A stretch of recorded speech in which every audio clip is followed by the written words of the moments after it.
as you previously saw, that's basically what you'll be creating in After Effects.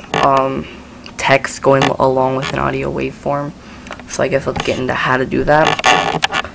So under Project, you want to double click. This will allow you to import your files. Choose your audio file that you want your text to go along with. And then you want to go to Composition, New Composition, or hit Control N. I'm going to make mine 10 seconds long.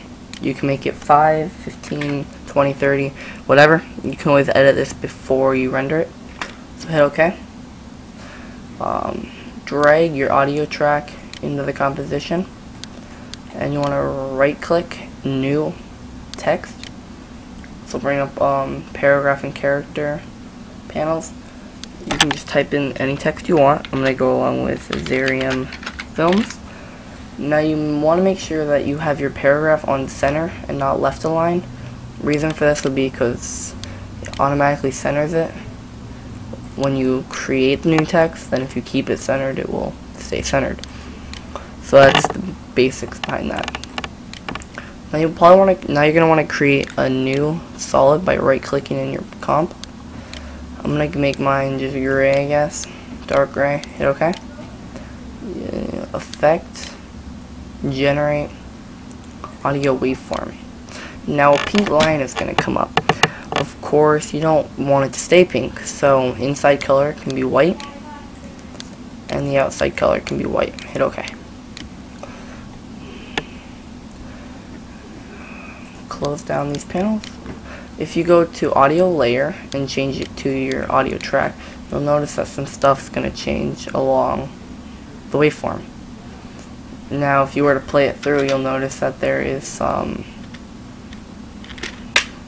audio waveforms being generated. That makes sense, I guess. So change your waveform display options to digital. This will give you kind of the effect you're looking for right here.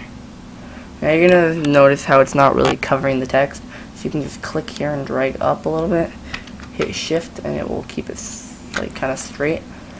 Now maximum height can be adjusted. I think I'm going to go with 220. Now it's not going to change really because I haven't started, but if you notice when you play it, it's going to change.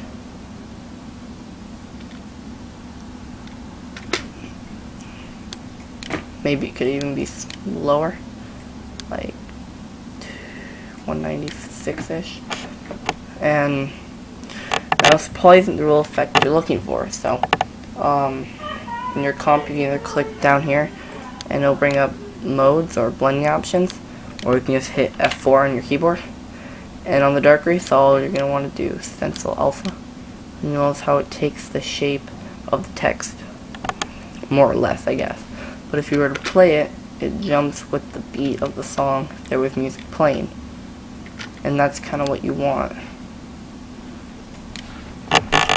So that's basically all there is to it. Now, I have mine 10 seconds and you don't want yours that long. Either you could edit it in Sony Vegas if you're going to use that program, or you can go to Composition Settings, or hit Control K. And under Duration, just do 05 semicolon 00. And it'll just make it 5 seconds long. I think Zola uses this effect in Trinity Intro, but yeah. So you could just go to File, Export, AVI.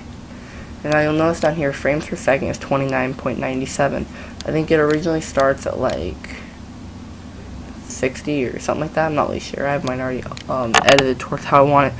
So just make it custom 29.97 if that's not how you have it, and then edit this to whichever one you want. I'm gonna go with DVC Pro-PAL.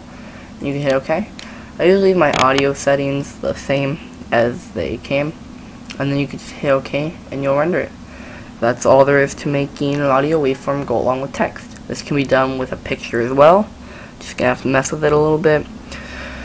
So I hope you enjoyed this tutorial by Zeta for ZairiamFilms, and I'll be getting to you guys with more tutorials soon. So thanks for watching. Bye.